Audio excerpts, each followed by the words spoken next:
जय Hind students, I hope कि आप सभी लोग स्वस्थ होंगे। आप सभी की प्रिपरेशन अच्छी चल रही होगी। यूपीएससी सिविल सर्विस 2023 का मेंस एग्जाम चल रहा है। पहला पेपर कल था 15/9/2023 को, जिसमें एसे का पेपर हुआ है।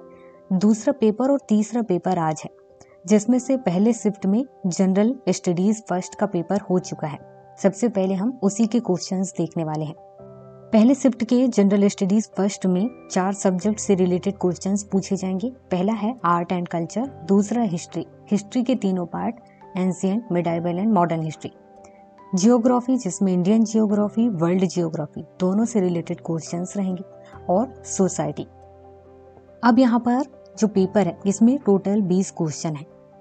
1 से लेकर के 10 तक के जो क्वेश्चन है आपको 150 शब्दों में आंसर करना है, और 11 से लेकर के 20 तक के जो क्वेश्चन है उसको आपको 250 शब्दों में आंसर करना है। सबसे पहला क्वेश्चन है, प्राचीन भारत के विकास की दिशा में भौगोलिक कारकों की भूमिका को स्पष्ट कीजिए। दूसरा क्वेश्चन है, महात्मा गांधी और रविंद्रनाथ टैगोर में शिक्षा और राष्ट्रवाद के प्रति सोच में क्या अंतर था। तीसरा क्वेश्चन है, विश्व के विभिन्न देशों में रेलवे के आगमन से होने वाले सामाजिक आर्थिक प्रभावों को उजागर कीजिए। चौथा क्वेश्चन है, उष्ण कटिबंधीय देशों में खाद्य सुरक्षा पर जलवायु परिवर्तन के परिणामों की विवेचना कीजिए। इसके बाद 5वां क्वेश्चन है, आज विश्व ताजे जल के संसाधनों की उपलब्धता और पहुंच के संकट से क्यों जूझ रहा है।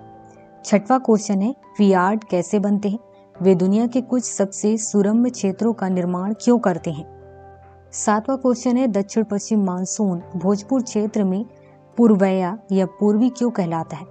इस दिशा परक मौसमी पवन प्रणाली ने क्षेत्र के सांस्कृतिक लोकाचार को कैसे प्रभावित किया है।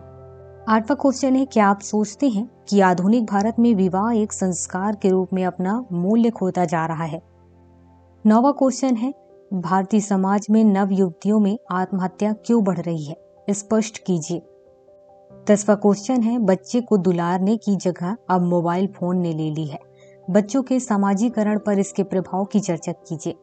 यहाँ तक आपको 150 शब्दों में आंसर करना था, और प्रत्येक क्वेश्चन 10-10 नंबर के थे।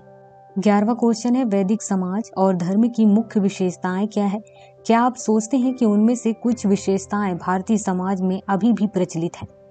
12वां क्वेश्चन है, सल्तनत काल के दौरान किए गए बड़े तकनीकी बदलाव क्या थे, उन तकनीकी बदलावों ने भारतीय समाज को कैसे प्रभावित किया था। 13वां क्वेश्चन है, भारत में औपनिवेशिक शासन ने आदिवासियों को कैसे प्रभावित किया, और औपनिवेशिक उत्पीड़न के प्रति आदिवासी प्रतिक्रिया क्या थी। क्वेश्चन नंबर 14 है, भारत की लंबी तटरेखीय संसाधन क्षमताओं पर टिप्पणी कीजिए।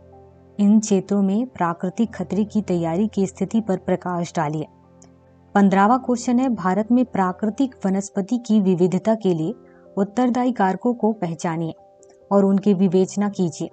भारत के वर्षावन क्षेत्रों में वन्य जीव अभयारण्यों के महत्व का आकलन कीजिए।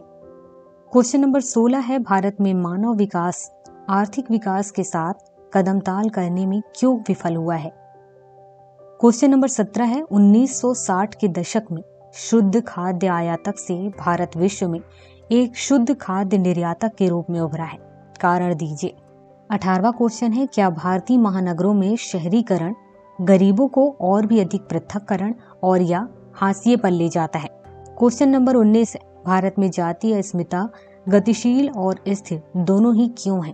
क्वेश्चन नंबर 20 है, संजातीय पहचान एवं सांप्रदायिकता पर उत्तर उदारवादी अर्थव्यवस्था के प्रभाव की विवेचना कीजिए। यहाँ तक 11 नंबर से लेकर के 20 नंबर तक के जो क्वेश्चंस रहे हैं वो 15 नंबर के क्वेश्चंस थे, मतलब कि 15-15 नंबर के क्वेश्चंस थे। तो यहाँ पर ये 20 क्वेश्चन कंप्लीट होते हैं। देख सकते हैं कि किस तरीके से जियोग्राफी के क्वेश्चंस पूछे गए हैं, किस तरीके से हिस्ट्री से रिलेटेड क्वेश्चंस पूछे गए हैं, किस तरीके से दोनों को मिला करके कुछ करंट अफेयर से रिलेटेड क्वेश्चंस पूछे गए हैं। जैसे कि अगर सोसाइटी से रिलेटेड क्वेश्चंस को देखें तो आप देख सकते हैं क्वेश्चन नंबर 10, बच्चे को दुलारने की जगह अब मोबाइल फोन ने ले ली है। इस पर हम डेली अपने आसपास देख रहे होते हैं और इसके साथ ही हम विचार भी करते हैं, क्योंकि हम जिस जनरेशन के हैं तो इस जनरेशन के बच्चों को देख करके हमारा इस बात पर ध्यान जरूर जाता है। ऐसे ही सोसाइटी से रिलेटेड ये क्वेश्चन है, भारतीय समाज में जो नव युवतियां हैं वो आत्महत्या की तरफ क्यों बढ़ रही हैं, उसके कई अपने अलग रीजन है। सबसे पहले सुरक्षा है, उसके बाद पढ़ाई का दबाव, समाज का अपना दबाव है। तो इस तरीके से अपने हेडलाइन बना करके अपना आंसर कर सकते हैं। इसके अलावा सोसाइटी से रिलेटेड 8वां नंबर का ये क्वेश्चन कि आधुनिक भारत में विवाह एक संस्कार के रूप में अपना मूल्य खोता जा रहा है। जनरली आपके पास आंसर करने के लिए काफ़ी सारे शब्द होंगे, लेकिन कुछ आर्टिकल्स हैं, कुछ आईपीसी की धाराएं हैं, जैसे कि हिंदू विवाह अधिनियम अगर आप पढ़ते तो उस हिंदू विवाह अधिनियम में इन सब के बारे में अच्छे से दिया हुआ है। तो जो लोग लॉ से पढ़े हुए हैं या लॉ की पढ़ाई की है वो इसका आंसर और भी अच्छे से कर पाएंगे।